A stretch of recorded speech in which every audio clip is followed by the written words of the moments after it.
కథాస్రవంతి నిరంతర కథాప్రసార వాహిని కథల భాండాగారం కథాస్రవంతిని ఆదరిస్తున్న అభిమాన శ్రోతలకు నమస్కారం. ఈనాటి కథకు స్వాగతం. ఈరోజు మీరు వినబోయే కథ అట్లపిండి కథ. రచన కీర్తిశేషులు చలంగారు. వినిపిస్తున్నవారు పప్పు భోగారావు. ఈ కథనం మీకు నచ్చినట్లయితే ఈ వీడియోని లైక్ చేయండి, మీ మిత్రులకు షేర్ చేయండి, మీ అభిప్రాయాన్ని కామెంట్స్లో తెలియజేయండి. మీరు మొదటిసారి ఈ ఛానల్లో కథ వింటున్నట్టయితే ఈ ఛానల్ని సబ్స్క్రైబ్ చేసుకోండి. పక్కనుండే బెల్ ఐకాన్ని తప్పకుండా నొక్కండి. ఈ ఛానల్ ద్వారా వినిపించే కథలు, కబుర్లు, వ్యాసాలు అన్నీ ఎప్పటికప్పుడు మీకు అందజేయబడతాయి.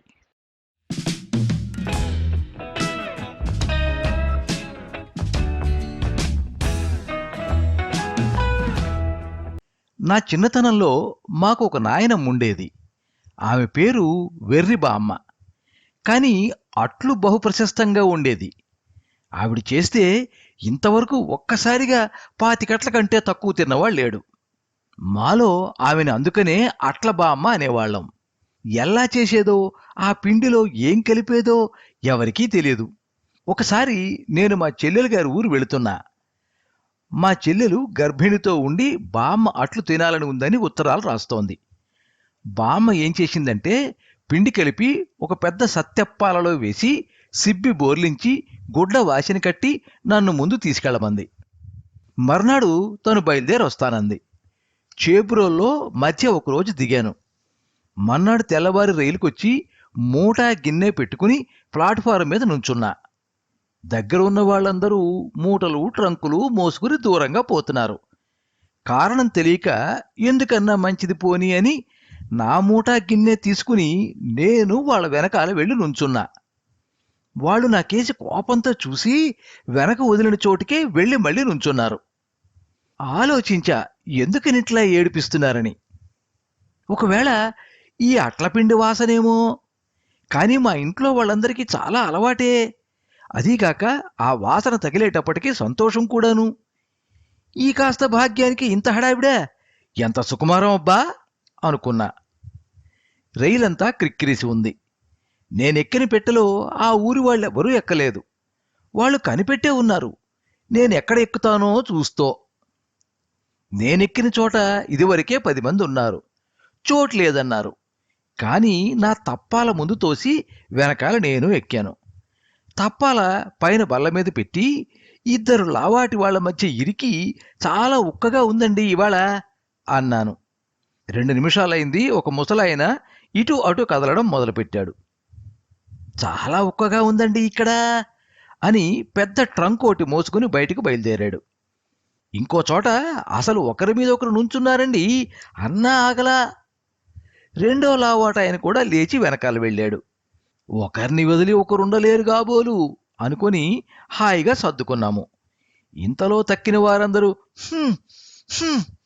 అని ముక్కులతో అనడం మొదలుపెట్టారు. ఒక ఆయన మీద తెల్లని బొట్టు పడ్డది. పైకి చూస్తే తప్పాల్లో పిండి కారుతోంది. బండి అంతా పరిమళం.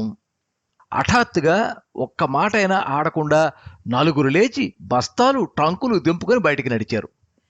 మిగిలిన వాళ్ళం హాయిగా కాళ్ళు దాచుకున్నాం. మిగిలిన వాళ్లలో ఒక బ్రాహ్మడు శవాలు మోసేవాళ్లాగా ఉన్నాడు.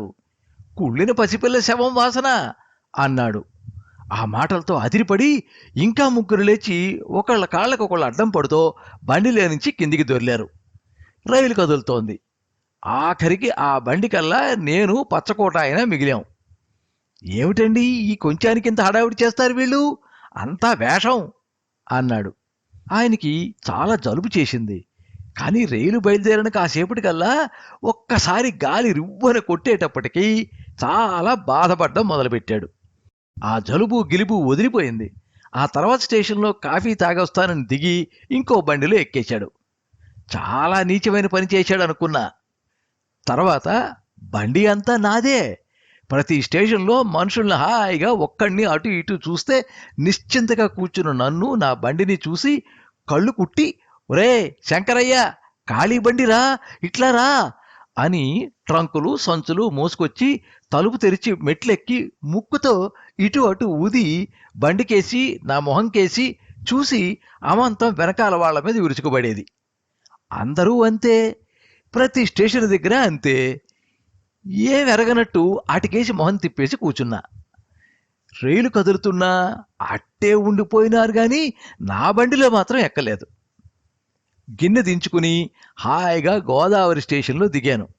కూలీ మా ఇంటి దాకా ఒక అణాకి గిన్నె మోసుకొస్తానన్నాడు. గిన్నె నెత్తి మీద పెట్టాను. దించాడు. రానండి అని వెళ్ళిపోయాడు.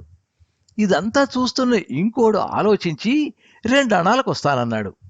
గిన్నె నెత్తిని పెట్టుకున్నాడు. కష్టంతో బళ్ళ దాకా నడిచాడు. దింపాడు. నా చేత కాదండి బాబు అని వెళ్ళాడు. పావలా ఇస్తానని కేకేశా. మాట్లాడకుండా నెత్తిమీద గుడ్డ తీసుకుని వాసన చూసుకుంటూ పోతున్నాడు. ఆఖరికి ₹1/2కి బండి మాట్లాడుకున్నాను. వాడు మాత్రం వదలదలుచుకోలా. అసలు 2 అణాలు మామూలు మా చెల్లెడి గారింటికి. 1 నిమిషం తర్వాత బాబు కేవు చాలదు, 30 ఇప్పించాలి అన్నాడు. కొంచెం దూరం తోలాడు. ₹1 ఇచ్చినా కష్టం చాలదు అని ఆపాడు. ఏం కష్టం అది అతనికే తెలియాలి. ఎంత కష్టంగా లేకపోతే అంత నస్యం పీలుస్తాడు. సరేనన్నా, ఏం చెయ్యను అంతకంటే. మళ్ళీ ₹1.5 కావాలి అనబోతున్నాడు. ఇంతలో గోదావరి మీద నుంచి గాలి విసిరింది ఎద్దువైపు. ఎద్దు పరుగు మొదలుపెట్టింది. గుర్రం పనికి రాదు. వెనక నుంచి ఏం వస్తోందనుకున్నదో ఏమిటో. బండి ఎవరి మీద నుంచన్నా పోతుందనుకున్నా. కానీ బండి రాకముందే గాలి తగలగానే ఎక్కడున్న వాళ్ళు అక్కడే ఇళ్లలోనికి, దుకాణాల్లోకి, పక్క సందుల్లోకి తప్పుకున్నారు. ఇంటి దగ్గర బండి ఆగితేనా 4 ఎద్దులు పట్టుకున్నారు, ముక్కులు అవతలకి తిప్పేసి. అప్పటికీ ఆగకపోయేదే. బండివాడు దూకి ఎద్దు ముక్కుకి గుడ్డ కప్పేసి నస్యం వాసన చూపించకపోతే. ఇంటి లోపలికి వెళ్ళాను గిన్నా నేను. చెల్లెలు పిల్లలు పరిగెత్తుకుంటూ వచ్చారు. అన్నయ్యా అని. మామయ్య వచ్చాడు, మామయ్య వచ్చాడని గదిలోకి. గుమ్మం దగ్గర అందరూ తటాలని ఆగారు. కష్టం మీద మా చెల్లెలు మాత్రం మొహం మీద పమిడి చెంగు కప్పుకుని వచ్చి ఏడుస్తూ నన్ను కావలించుకుని, అన్నయ్య ఎందుకు దాస్తావు చెప్పు నాతో, ఏం ఘోరం జరిగిందో అంది. ఏం లేదమ్మా, బామ్మ ఇచ్చిన అట్ల పిండి అన్నాను. బామ్మ రాత్రికి కూడా రాలేదు. 3 రోజులు చూశాం, రాలేదు. ఏం కదిపితే ఏమవుతుందో అని ఆ గిన్నెను అట్లానే ఉంచాం. ఆ తలుపు మాత్రం గొళ్ళెం వేసి, తాళం వేసి, సీలు చేసి, చిల్లుల్లో గుడ్డ పేరుకులు అవి కుక్కాం. ఎవరూ ఆ వైపు పోలేదు. నేను స్నానం చేసి సబ్బుతో కడుక్కున్నాను. కానీ ఇంకా బజార్లలో నా గాలి తగలగానే మనుషులు కలెక్టర్ మోటారు ముందు తప్పుకునేట్టు తప్పుకోవటం మానలేదు. 2 రోజులుండి మా చెల్లెలు అట్ల ఆశ వదులుకుని ఇంక ఊరుకోలేక, ఈ పిండి బామ్మ ఏం చెయ్యమంది అని అడిగింది. వచ్చిందాకా ముట్టుకోకుండా అట్లనే ఉంచమంది అన్నాను. చెప్పడం ఎందుకు, దాన్నెవరు కదిలిస్తారంది. 3 రోజులు అయింది. పిల్లలు కొంచెం నలతగా కనపడ్డారు. ఆడుకోరు, అక్కడక్కడ దిగులుగా చతికిలపడతారు. చంటిపిల్ల కారణం లేకుండా మారాం పట్టి ఏడుపు. బామ్మకి ఉత్తరాలు రాశాం, రిప్లై ప్రీపెయిడ్ టెలిగ్రాములు ఇచ్చాం. జవాబు రాలేదు. 4వ రోజున మా చెల్లెలంది, ₹1 ఇచ్చి దీన్ని అవతల పారేయిస్తే బామ్మ కోప్పడుతుందా? తప్పకుండా కోప్పడుతుంది. ఎన్నడూ ఇంక అట్లు చెయ్యదు. నవ్వదు, మాట్లాడదు, మన మొహం చూడదు. అయినా ₹1కి ఎవడు పారేస్తాడు, ఒట్టి పీనిక్కి ₹10 తీసుకుంటాడే అన్నాడు. వాసన ఇల్లంతా వ్యాపించింది. పెద్దమ్మాయికి విరోచనాలు, అబ్బాయికి జ్వరం, చిన్నపిల్లకి పొంగు, మా చెల్లెలికి 6వ నెలనే నొప్పులు. ఏం చెయ్యం, ఎవరితో చెప్పకుండా ఇల్లు తాళం వేసి సత్రానికి పోయాం. ఇన్నాళ్ళు మా బావ ఊళ్ళో లేడు. మేము సత్రానికి వెళ్ళిన మన్నాడు ఊళ్ళో దిగి ఇల్లు తాళం వేసుంటే మమ్మల్ని వెతుక్కుంటూ వచ్చాడు. అతని వెనకాల పెద్ద గుంపు. చుట్టుపక్కల వాళ్ళందరూ ఇల్లు తెరుస్తారా లేదా, లోపల 100 కూనీలన్నా జరిగాయి. మర్యాదస్తులు అనుకున్నాను, సత్రానికి వస్తే దాగుతుందా అని ఒకటే అరుపులు. మున్సిపాలిటీ వారు ఇల్లు తగలబెట్టడానికి సిద్ధంగా ఉన్నారు. ఏం చెయ్యం, జబ్బు పిల్లలు నేర్చుకుని వెనకాలకి వెళ్ళాం. అర్ధరాత్రి నేను మా బావ మూతురికి గుడ్డలు కట్టుకుని, ఒక సెంటు బుడ్డి మీద కుమ్మరించుకుని, ఆ తప్పాల భుజాల మీద మోసుకుంటూ గోదావరి వైపు బయలుదేరాం. నిద్దర్లో మనుషులు కలవరించారు, కేకలు పెట్టారు.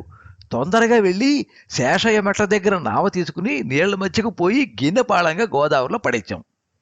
నీళ్లలో పిండి పారబోసి గిన్నె తెచ్చుకోవాలని బుద్ధి పుట్టింది. కానీ మూత తీస్తే లోపల నుంచి ఏమొస్తుందో, ఏదన్నా విషజంతువు బయలుదేరుతుందేమో అని భయమేసింది. 2 రోజుల్లో శేషయ్య మెట్ట గుమ్మెత్తిపోయింది. ఒక్కడూ నీళ్లు ముంచుకోరు. ఏదో చావు ఉపద్రవం రాబోతుందని ఊళ్ళో పుకారు. రైలు బ్రిడ్జి మీద రూల్స్కి వ్యతిరేకంగా 30 మైళ్ళ వేగంతో పోతుంది. పెద్ద పెద్ద చేపలు చచ్చి తేలుతున్నాయి, కానీ ఒక్కరూ వాటిని ముట్టుకోరు. గోదావరి దాటే పిట్టలు గిరగిరా తిరిగి నీళ్ళలో పడుతున్నాయి. చివరికి పడవలు వలలు వేసుకుని గోదావరి కెలికి గిన్నెను పట్టి బయటికి తీశారు. ఎట్టా కనుక్కున్నారో ఏమో, హాయిగా నిద్రపోతున్న ఇంటిల్లిపాదికి అర్ధరాత్రి హఠాత్తుగా మెలకు వచ్చింది. ఊపిరి పీలవడం అసాధ్యమై తంటాలు పడ్డాం. వెంటనే లేచి లాంతర్లు వెలిగించి ఆ ఉపద్రవం ఏమిటని పెడితే అరుగు మీద ఆ గిన్నె ఉంది. వెంటనే ఆ గిన్నెను తీసుకెళ్లి ఊరు బయట దూరంగా శ్మశానంలో నిలువులోతున గుంట తీసి పాతిపెట్టించాం. మర్నాటికి కలెక్టర్కి, చైర్మన్కి పెద్ద మాన్స్టర్ అర్జీలు వెళ్ళాయి. వాసనకి దయ్యాలన్నీ లేచి శ్మశానంలోంచి ఊళ్ళోకి బయలుదేరాయట. మున్సిపాలిటీ వారు మమ్మల్ని బలవంతం చేసి ప్రాసిక్యూషన్ చేస్తామని బెదిరించి ఆ గిన్నె తవ్వించారు. చివరికి ఒక మంచి సంగతి ఆలోచించాం. అనంతపురంలో మేము ఒకరికి 5,000 బాకీ. ఆయన పేర దీన్ని బంగీ కట్టి పోస్ట్ ఆఫీస్కి తీసుకెళ్ళాం. 20 రూపాయలు లంచం ఇస్తే గాని ఆ గుమస్తా బంగీ తీసుకోలా. ఆ రోజు మధ్యాహ్నం నుంచి పోస్ట్ ఆఫీస్కి సెలవు. ఆ సాయంత్రం రైలు గోదావరి స్టేషన్కి 60 మైలు ముందే ఆగింది. మర తిప్పినా ఇంజిన్ కదలలేదు. చివరికి ఏం చేశారో తెలియదు, వార్తాపత్రికల్లో మాత్రం ఎన్నడూ లేనిది అనంతపురంలో ప్లేగు మొదలుపెట్టిందని చదివాం. ఆయన ఇంతవరకు అప్పు కోసం అడగలేదు. ఆయనకి 6 కొడుకులు, 10 మంది మనవలు ఉన్నారు. వాళ్ళెవరూ ఇంతవరకు మాకు ఉత్తరం రాయలేదు.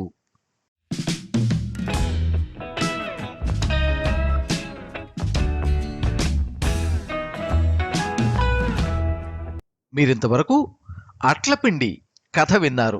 రచన కీర్తిశేషులు చలం గారు. వినిపించిన వారు పప్పు భోగారావు. ఈ కథ సేకరణ శ్రీ ఎన్కే బాబు. తెలుగు కథకి జేజే సంపుటం నుంచి సేకరించబడింది.